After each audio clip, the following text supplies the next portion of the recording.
जैन के साथ इस विशेष श्रृंखला में मैं आप सभी का स्वागत करती हूँ। आज का आधुनिक ज़माना बहुत तेज़ ज़माना है और आज लगभग हर कोई अपने अपने विषय में अपना अपना काम करने में मशगूल है।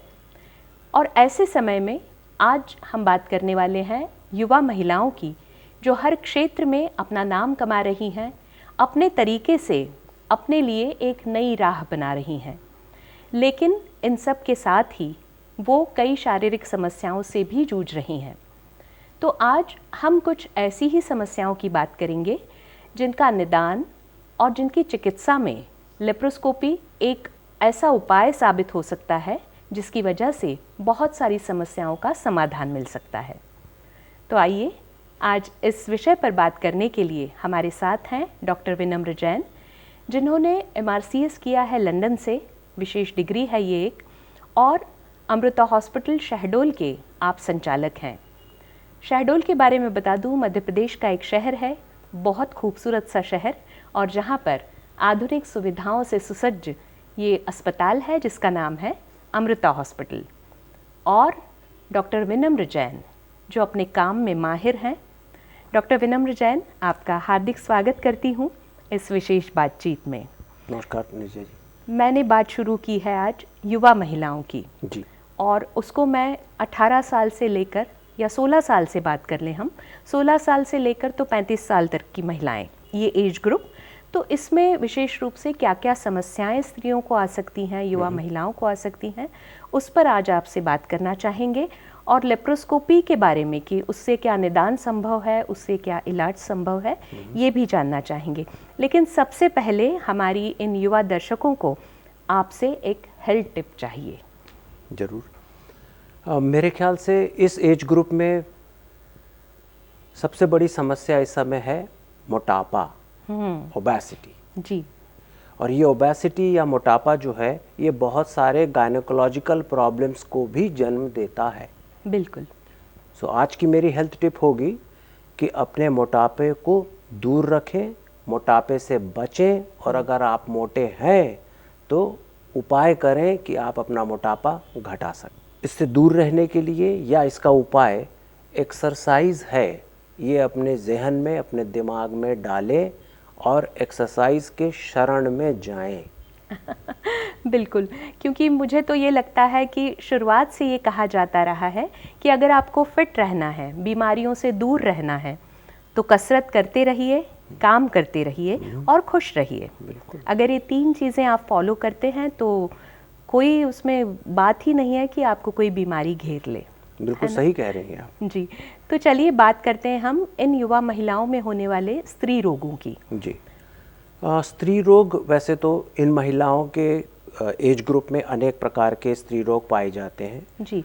मैं फोकस उन स्त्री रोगों पे करूंगा जिसमें लेप्रोस्कोपी सर्जरी एक अच्छा रोल प्ले करती है। जी। उनकी अगर बात करूं तो पहला रोल प्ले करती है वो रप्चर्ड एक्टोपिक प्रेगनेंसी में। ओह। दूसरा रोल प्ले करती है वो ओवेरियन सिस्ट में। जी। तीसरा एंडोमेट्रियोसिस में, और चौथा PCOD, पॉलीसिस्टिक ओवेरियन डिजीज में। जी, तो ये 4 मुख्य बीमारियां हैं जिनमें लेप्रोस्कोपी बहुत कारगर साबित हो सकती है। जी हाँ।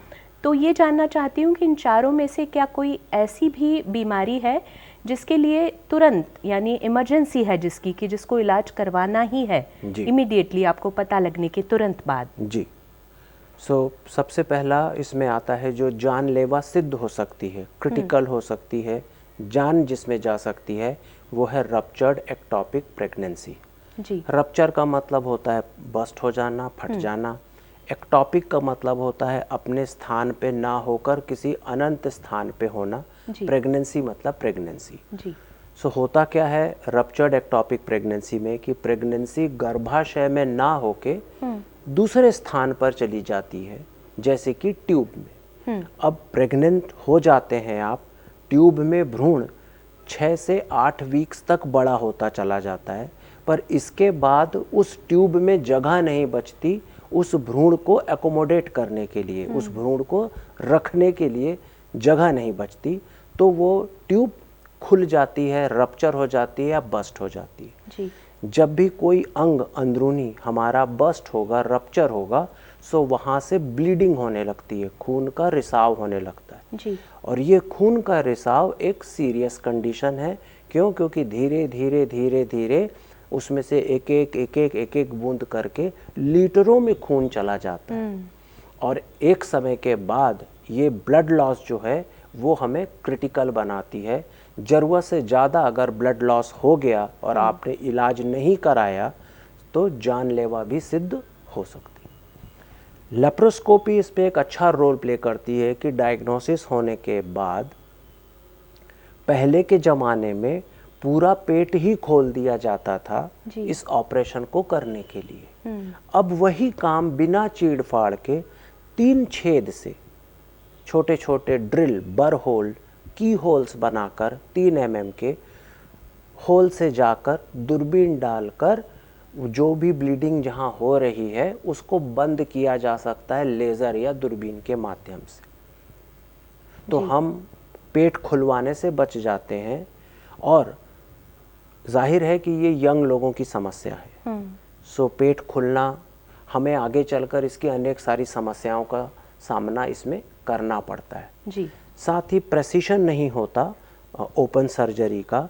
सो इस ऑपरेशन के दौरान वहाँ पर बच्चेदानी को चोट पहुँचने की खतरा होता है। जी। आपके ओवरीज को निकाल देने का या निकल जाने का खतरा होता है। अगेन लेप्रोस्कोपी यहाँ पर एक एज बनाती है, एक एडवांटेज क्रिएट करती है कि वो प्रेसाइजली जहाँ से ब्लीडिंग हो रही है सिर्फ उस जगह की ब्लीडिंग को बंद कर देती है और आपके बच्चेदानी को या आपकी ओवरीज को हानि नहीं पहुँचाती। जी, तो ये तो बहुत ही अच्छी बात है जी कि इस तरह से अगर इलाज हो सकता है इस चीज़ का तो क्यों न किया जाए। ये लाइफ सेविंग भी है और साथ में आने वाले समय में आपको दूसरे कॉम्प्लिकेशन से दूर रखती है। बिल्कुल।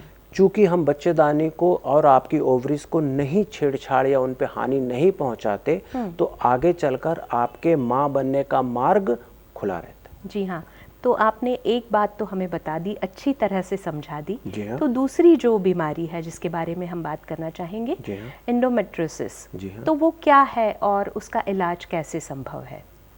एंडोमेट्रियोसिस का मतलब होता है कि जो यूट्रस की लाइनिंग है जिसके वजह से आपका माहवारी चक्र या पीरियड्स जिसे कहते हैं जनरल लैंग्वेज में पीरियड्स आते हैं, वो यूट्रस की लाइनिंग अपनी जगह से दूसरी जगह पहुंच जाती है बॉडी के दूसरे एरियाज में, शरीर के अंदर। और फिर जब जब आपको पीरियड्स आते हैं तो ब्लीडिंग अंदर ही अंदर वहाँ होने लगती है शरीर के अंदर। और धीरे धीरे धीरे धीरे वहाँ पर एक छोटी गांठ बन जाती है जिसमें ब्लड भर जाता है, जिसे हम चॉकलेट सिस्ट कहते हैं। ओह। इसका भी इलाज लेप्रोस्कोपी से बहुत ही अच्छा होता है। पहला कि लेप्रोस्कोपी से ये हमारे डायग्नोसिस, अर्ली एंडोमेट्रियोसिस, शुरुआती एंडोमेट्रियोसिस को डायग्नोस करने में हमारी मदद करती है। जी। दूसरा कि अगर चॉकलेट सिस्ट वहाँ बन गई है, सिस्ट मतलब गांठ, चॉकलेट मीन्स उसमें ब्लड जो भरता है वो बिल्कुल चॉकलेट के कलर का हो जाता है, इसलिए चॉकलेट सिस्ट कहते हैं। तो चॉकलेट सिस्ट अगर बनती है तो उसको लेप्रोस्कोपिकली ऑपरेट करके रिमूव, हटाया जा सकता है। लेकिन इसमें भी फिर और कोई खतरा नहीं है, यानी फिर से वो माँ बन सकती हैं या उससे गर्भधारण में कोई समस्या आ सकती है? एंडोमेट्रियोसिस एक ऐसी बीमारी है जो आज के तारीख में शर्तिया इलाज इसका भी नहीं बना सकी है साइंस। माँ बन सकती हैं या नहीं ये उनकी ग्रेड पे डिपेंड करेगा कि किस ग्रेड की एंडोमेट्रियोसिस है। जी। और मैं समझता हूँ कि मुझसे बेहतर, सर्जन से बेहतर इस बारे में गायनोकोलॉजिस्ट और इनफर्टिलिटी एक्सपर्ट मदद कर सकेंगे। तो जी डॉक्टर साहब, मैं जानना चाहती हूँ ओवेरियन सिस्ट के बारे में। जी। तो उसके बारे में भी बताएं, कैसे होता है और उसका इलाज क्या है? जी, ओवेरियन सिस्ट जो है, ओवेरियन का मतलब होता है ओवरी से संबंधित, सिस्ट का मतलब होता है गांठ। जी। तो ओवरी से जुड़ी हुई या ओवरी को ली हुई या ओवरी से निकलने वाली गांठ को हम ओवेरियन सिस्ट कहते हैं। अगेन ये महिलाओं में पाए जाने वाली एक कॉमन समस्या है जो यंग एज से लेके एल्डरली एज तक किसी भी एज ग्रुप की महिला को हो सकती है। जी। ये छोटी नींबू बराबर साइज से लेकर और विशाल 10 किलो के बराबर इतने बड़े कुम्हड़ाई के बराबर साइज तक की हो सकती। 10 किलो तक? जी बिल्कुल, 10 किलो तक की मैंने निकाली है। ओह। छोटे से लेके बड़ी साइज तक हो सकती है जी। छोटे साइज से लेके बड़े साइज और नॉन कैंसर से लेके कैंसर तक की हो सकती है। पर यूजुअली जो यंग लोगों में होती है उसमें वो नॉन कैंसरस भी होती है। लैप्रोस्कोपी के नज़रों से अगर देखें तो छोटे साइज की, मझोले साइज की ओवेरियन सिस्ट बहुत बढ़िया तरीके से लैप्रोस्कोपी सर्जरी के द्वारा निदान किया जा सकता है। एक समस्या इसमें जो कॉमनली प्रेजेंट होती है मेरे पास वो है टॉर्शन ओवेरियन सिस्ट। टॉर्शन का मतलब होता है ट्विस्ट हो जाना। सो ओवरी जो होती है वो बच्चेदानी के बगल से झूल रही होती है। मतलब उसके पास एक रस्सी है। जी। अब ये रस्सी अपनी जगह पर कई वक्त ट्विस्ट हो जाती है क्योंकि ओवरी जब गांठ बन गई तो भारी हो गई। बिल्कुल। सो बच्चेदानी के बगल से ओवरी है, वो एक रस्सी जैसे से जुड़ी हुई है। अब जैसे जैसे ये ओवरी बड़ी हो जाती है सो ये ट्विस्ट हो जाती है अपनी जगह पर। और कोई भी चीज़, आपका हाथ यहाँ तक मुड़ता है, अगर मैं इसको ज़बरदस्ती यूँ मोड़ दूंगा तो दुखेगा। बिल्कुल। ठीक वही जब वो ट्विस्ट हो जाती है तो बहुत तेज सीवियर पेन को जन्म देती है एंड अगेन वो एक इमरजेंसी सिचुएशन बनती है। इस इमरजेंसी सिचुएशन का लैप्रोस्कोपी एक बहुत बढ़िया सर्जिकल ऑप्शन है जिसमें अगेन 2 या 3 छोटे छेद 5 mm के किए जाते हैं और उस सिस्ट को पंचर करके सक करके निकाल दिया जाता है। अगर आप मुझे अलाउ करें तो एक छोटा वीडियो दिखाऊं आपको? जरूर देखना चाहूंगी। ये क्या है? ये है ओवेरियन सिस्ट। अच्छा। और उसमें जो रॉड जैसा आप देख रही हैं स्टील का, जी, वो है लैप्रोस्कोपी पोर्ट। ओह। सो जैसा मैंने कहा कि इतनी बड़ी गांठ है, ये करीब गांठ होगी मान के चलिए 15 सेंटीमीटर जैसी, जो कि काफ़ी बड़ी साइज़ की हुई।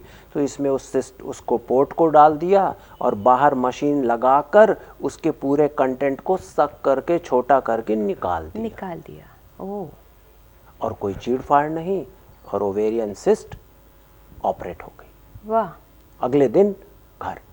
मुझे तो ये लगता है डॉक्टर साहब आपसे बात करते हुए कि आप जिस तरह से बता रहे हैं लेप्रोस्कोपी से ऑपरेशन, ये किसी जादुई करामात की तरह लगता है कि वो डाला, छोटा सा एक छेद किया और बस निकाल दिया और दूसरे दिन आप घर। बिलीव मी, जो मैं कह रहा हूँ उससे बेहतर ही आपको एक्सपीरियंस मिलेगा, कम नहीं। रह गई बात जादू की, तो ये मेरा नहीं, साइंस का जादू है। बिल्कुल। लेकिन भले ही साइंस का जादू हो, लेकिन दर्शकों मुझे तो ये भी लगता है कि इन हाथों की भी करामात है, क्योंकि अगर इस जादू को सही ढंग से संभाला नहीं गया, ये हाथ अगर उतने ट्रेंड नहीं हुए, उन उंगलियों में वो कमाल नहीं हुआ, तो शायद ऑपरेशन सक्सेसफुल नहीं हो सकता। तो डॉक्टर विनम्र जैन का भी ये कमाल है, सिर्फ साइंस का नहीं है। थैंक यू नीरजा जी। जी, तो इसके बाद बात करना चाहूँगी कि ये ऑपरेशन सारे हो गए, इसके बाद क्या क्या सावधानियाँ लेनी होती हैं? पहली बात तो इस बात की उन्हें खुशी होनी चाहिए कि ऑपरेशन हो जाने से उनका ये जो रोग का हिस्सा है जी, वो ख़त्म हो गया, मतलब वो निरोग हो गए। रह गया पोस्ट ऑपरेटिव फेज़ में, तो लैप्रोस्कोपी के जो एडवांटेजेस हैं वो हमें फिर से मिलते हैं इन सभी सर्जरीज में जो हमने बताई जी। जैसे कि ऑलमोस्ट नो पेन या zero pain, early recovery, no infection, cosmetically, क्योंकि यंग लोगों की हम बात कर रहे हैं और उनको अपने शरीर की और दागों की चिंता है, तो इसमें छोटे छोटे 3 mm के एक छोटे से पंचर, 2 पंचर या 3 पंचर होते हैं जो 6 महीने बाद पता भी नहीं चलते कि कहाँ से किया गया और इतनी बड़ी गांठ आप लेकर आए और छोटे से छेद से आप ऑपरेट कराकर घर चले गए। रिकवरी फास्ट है, डिस्चार्ज जनरली 24 से 48 आवर्स में हो जाता है। क्योंकि वो यंग होते हैं, उनकी रिकवरी वैसी फास्ट होती है, सर्जरी बहुत अच्छी होती है। सर्जरी के तुरंत बाद वो जो दर्द हो रहा होता है, चाहे टॉर्शन हो चाहे और एंडोमेट्रियोसिस हो, तुरंत दर्द गायब हो जाता है। सो पेशेंट का सेटिस्फैक्शन लेवल बहुत हाई होता है। वाह।